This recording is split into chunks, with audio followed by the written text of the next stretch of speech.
Hey guys, welcome to my new vlog. তো আজ নিয়ে চলে এসেছে একটা ধামাকাদার আপডেট ভিডিও নিয়ে।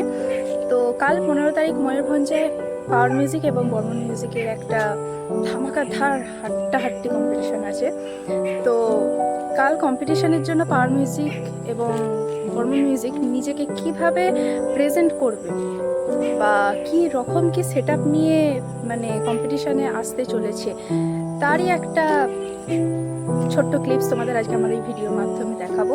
তো আজ আমি দেখাতে চলেছি পাওয়ার মিউজিক প্লাস বর্মন মিউজিকের একটা মানে কীরকম কি নিজেকে প্রিপেয়ার করছে কম্পিটিশনের জন্য, সেটাই আজকে একটা ছোট্ট ক্লিপস তোমাদের আজ এই ভিডিওর মাধ্যমে দেখাবো। তো এই ভিডিওটা পুরোটা দেখো, লাইক করো, কমেন্ট করো, সাবস্ক্রাইব করতে ভুলো না আমার চ্যানেলে। তো আর সকলের সাথে ভিডিওটা শেয়ার করে দিও। তো চলো দেখি বর্মন মিউজিক এবং পাওয়ার মিউজিক নিজেকে কিভাবে তৈরি করছে কাল কম্পিটিশনের জন্য।